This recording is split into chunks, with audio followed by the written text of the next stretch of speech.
in yesterday's protests across the country.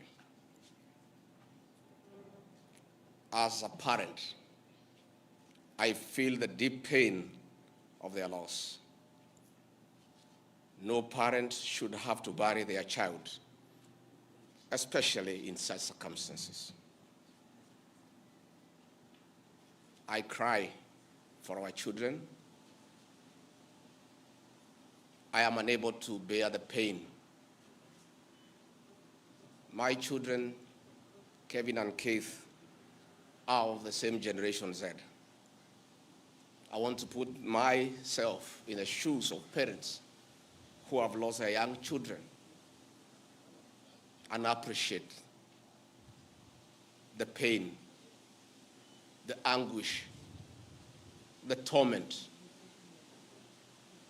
Innocent young children whose only crime was to hear their views in a democratic country. My heartfelt condolences, that of my wife, Pastor Dorcas, my son, Kevin and Keith, to the grieving families. May the Lord give them fortitude, the grace, the strength to bear the pain. We wish quick recovery to those who are injured and those who are admitted in hospital. The loss and destruction of public and private property during the demonstrations is deeply unfortunate. I empathize with the members of Parliament for the traumatic experience in and out of Parliament. I want to urge our young people that they don't have to destroy property to be heard. I want them to know that members of Parliament are free to exercise their voting right. And should anyone have a problem with a member of Parliament for a certain decision that he or she has made, you'll have an opportunity in the next general election to express your displeasure. Most of those offices that have been touched are public offices put up with the public funds. It's very, very unfortunate. The violence witnessed across the country was unnecessary and uncalled for because violence begets violence. It is unfortunate that it had to get to this. Dialogue is critical to avert similar occurrences in the future. It is now time for restraint and reflection to avoid recurrence of these unfortunate and unprecedented events. The decision by our President this evening to withdraw the finance bill after listening to the people of Kenya is the new beginning that should nurture the culture of consultation and engagement.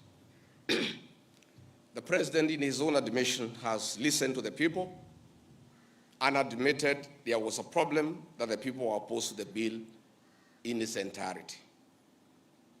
It is also the beginning of acknowledging that there is a disconnect between the people and their government. I really want to thank the President for listening to the people as he should be.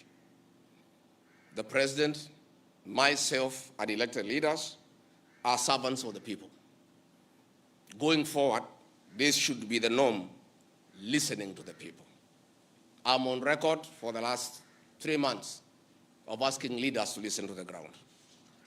And I'm happy that my boss, my president, has listened to the people of Kenya. As a truthful and an honest man, I must acknowledge that we must engage Generation Z and other young people and all Kenyans, including the church, business community, on critical issues facing them. It seems that either we have not listened enough or we have not communicated our intentions effectively, yet many have voiced their concerns. I would like to take this opportunity to ask our leaders to stop the culture of castigating the people with different views and opinions. It is time for leaders to tone down and stop the habit of talking down to the people. And this brings me to the critical issue why I've called this press conference. As Deputy President of the Republic of Kenya, I and President William Ruto were on the ballot and were given a mandate by the people of Kenya directly. I am an elected Deputy President, I'm not appointed. I therefore have a responsibility to the people of Kenya, and that responsibility is informed by my belief that honesty and truth are critical components of leadership.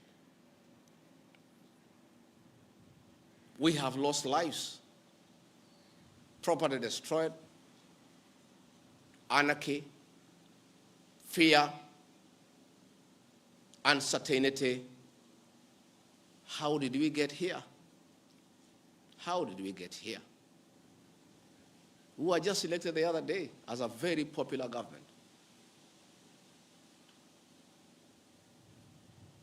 Where did the rain begin to beat us? Where did we stop listening to the people? President William Ruto and I were the darling of the Kenyan people by listening to them, by engaging them.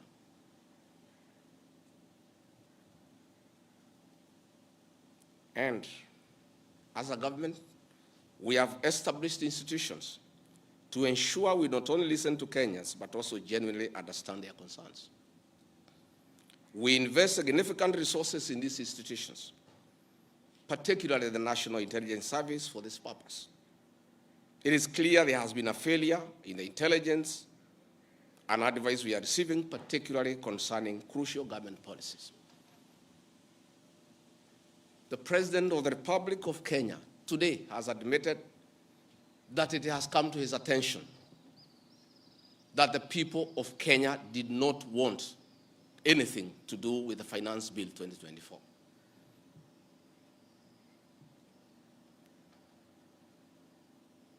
The President has now agreed that we need to listen to the people. And I sympathize with my boss, President William Ruto, because this information was not available to him. I know President William Ruto. Had he known 2 months ago that the people of Kenya did not want anything to do with the Finance Bill 2024, he would not have asked his parliamentary party to push it through. Yet, we have an organization paid by the public to give him and government such information. And that is where the problem is. We have a dysfunctional National Intelligence Service that has exposed the president, the government, and the people of Kenya. Had the National Intelligence Service briefed the president 2 months ago about how the people of Kenya feel about the Finance Bill 2024, so many Kenyans would not have died. Property would not have been destroyed. Offices would not have been touched. There would have been no mayhem. But they slept on the job. It had to take people to die, property to be destroyed, protests across the country for the president to know the truth of what the people of Kenya feel. Yet, there is an organization paid for by the public to brief the president and the government about the feeling of the Kenyan people. Officers of the National Intelligence Service, officers of the National Police Service have told me in confidence they did not get advance intelligence briefs about the magnitude of the protest in Eldoret, in Kericho, in Nairobi, in Githurai, in Embu, in Nyeri. Since independence, there has been protests around Parliament. Never have protesters invaded and gotten inside Parliament. Senior officers have told me in confidence they did not have an advance intelligence brief about the intensity of the protests so that they prepare in advance. The National Intelligence Service slept on the job. And the problem is simple. The Director General of the National Intelligence Service, Nuruddin Haji, was a junior officer in the National Intelligence Service before he was appointed as DPP. When he was appointed to the office of the Director General, because of inferiority complex, he chased away all the people who were senior to him when he was in the service, therefore crippling the capacity of that service and making it dysfunctional. 3 directors were chased away and reassigned to desk jobs in ministries across government. 13 assistant directors, men and women with proven track record of intelligence collection and analysis, were removed from the National Intelligence Service, leaving a shell under a clueless Director General who has no capacity to run the organization. And that is why the security sector was caught off guard by the intensity, the anger of the Kenyan people, the agitation of the Kenyan people, the resilience of the Kenyan people. Had Nuruddin Haji done his job, we will not be where we are today. He has no capacity. He is out of the country most of the time on business trips. The country is on its own. My boss, President William Ruto, is exposed that he has to back down and admit that he has hurt the people of Kenya. Yet this matter has been in public domain for the last 2 months. I want to say that Nuruddin Haji must take responsibility for the deaths that occurred. He must take responsibility for the mayhem. He must take responsibility for failing President William Ruto. He must take responsibility for failing the government of the Republic of Kenya. He must take responsibility for failing the Kenyan nation by not doing his job and advising correctly. And he must do the honorable thing, not just take responsibility, but resign from that office and allow the president to pick a competent Director General. I want to request President William Ruto to consider, as a matter of urgency, to recall the 3 directors who are removed from the service and the 13 assistant directors to come and help reconstruct the service and get sanity back to the National Intelligence Service to serve the president, the government, and the people of Kenya. President William Ruto deserves better. He deserves a Director General who knows what he's doing. He deserves a National Intelligence Service that is effective and that can analyze situations and keep him and the government informed on what is going on. It is embarrassing to me as Deputy President that it has taken protests, deaths, mayhem, destruction for the president to know the truth, yet there is an organization charged with that responsibility. I have publicly stated that under this administration, Kenyans are free to criticize the government without fear of reprisal and state agencies. This was a promise made by both the president and I when we were sworn in. I want to call upon overzealous heads of security agencies not to be tempted to use the criminal justice system to manage politics.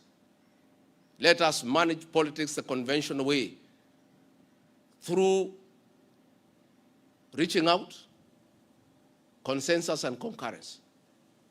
I am informed that members of parliament who voted no have already been targeted by the National Intelligence Service for harassment for their political stand.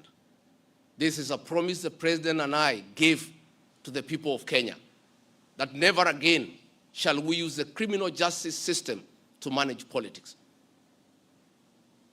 I want to say that the president and I gave a categorical promise to the people of Kenya that the issue of abductions and extrajudicial killings will never happen again. Sadly, this is back. It is unbelievable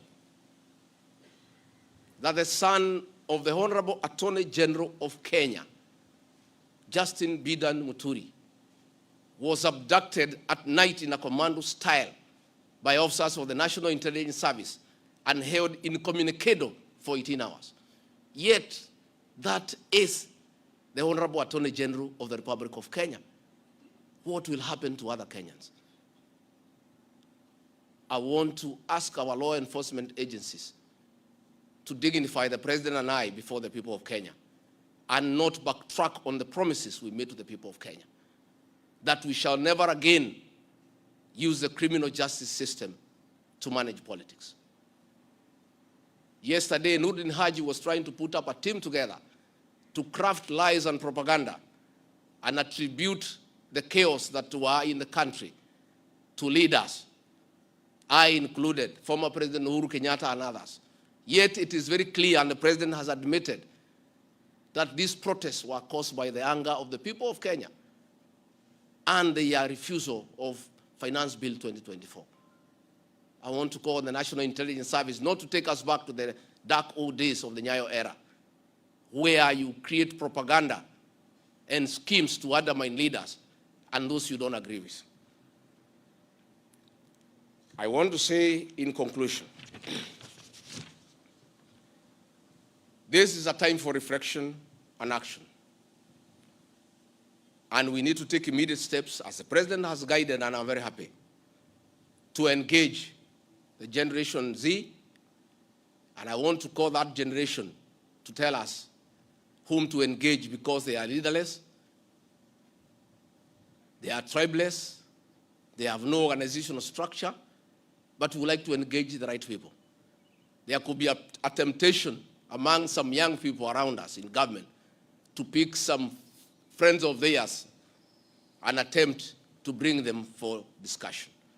So I want to challenge our young people and salute them for their courage and conviction and the love for their motherland to come up with a structure on how they can engage government in accordance with what President William Ruto has guided this afternoon. In view of the very wise decision by the president, in conformity with the wishes of the Kenyan people, to withdraw Finance Bill 2024 that was in contention, as Deputy President of the Republic of Kenya and a patriotic son of this country, I want to appeal to Generation Z to call off the protests for tomorrow, because their cry has been heard by the president. The president has accepted that there was an issue, there was a disconnect, and the president has done the right thing. And I think it's only fair that we call off the protest so that we don't have further loss of lives and destruction of property. It's an appeal that I've made as a father, as a parent, to our young children. We love you, we respect you. Please, I beseech you as your father, now that the president has given in and accepted to go with the wishes of the Kenyan people, please, my sons and daughters, I plead with you to save lives, to save bloodshed, to save loss of property and lives. My sons, my daughters, please make an announcement this evening and call off the protest. And then we can begin the process of truthful engagement with the Kenyan people. We can begin an honest conversation on how to work on our country. Finally, I want to ask the president and our government to consider a plan on how to help those families that lost their livelihoods as a result of lack of proper advice by the National Intelligence Service. All these things happened because of government failure. It should never happen. Let us see how to compensate to those families, those who are dead. We help those who are in hospital with bills, and we help to bury them. Again, I want to ask Kenyans not to punish members of parliament for the stand that they took. A government is formed by a political party. Once a government has a program in parliament and decides it is good for the people, members of parliament from that party must toe the line. I don't want you to punish our members of parliament. They just did what is right in terms of our political formation. Allow them to be. Allow them to support their government, because that's why they were elected as members of the government party. Let us not harass them. Let us not abuse them. Let us not attack their properties. They were just doing what the government wanted. And now that the government has decided to do the right thing, I think we should close that chapter. And if you have a problem with your member of parliament over this matter or any other matter, you will have an opportunity at the right time to punish that member of parliament or affirm he or her by re-electing him or her. And if we do that, it will be good for this country.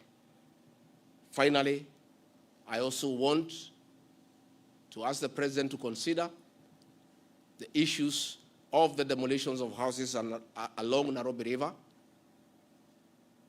Houses that had approved building plans, built on land with title deed, were demolished, and only a compensation of 10,000 was given, which is unacceptable and unfair.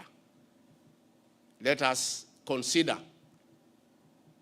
any landowner who had a genuine title, who had constructed a house that had been approved by the city authorities for compensation, because it's good to be fair. I really want to thank you and ask the people of Kenya to keep peace and to love one another. Now that this matter of Finance Bill 2024 has been settled, let us all go back to work. Let us be peaceful. Let us not be violent. Let us not talk at each other. Let's try to love one another. We have a beautiful country. We have no other country to run to. Let us not burn our country because of disagreements on issues. And I know as long as we keep on talking to each other, this country is going to places. As Deputy President and Principal Assistant to President William Ruto, again, I want to affirm to the people of Kenya that I will continue helping the President to discharge his duties in the management of the affairs of this country. I'll continue giving him proper and sound advice based on honesty and truth, because I'm the only Kenyan who took the Bible in Kasarani and swore before God and before man to advise President William Ruto. Many people have been very unhappy with me for saying things that are truthful, to a point of trying to isolate me because they didn't want me to say the truth. But I'll keep on saying the truth. I'll keep on being truthful and honest, because that is what the people of Kenya expect me to do. Thank you very much and good evening. Asanteni sana. Tumeshukuru sana. Thank you.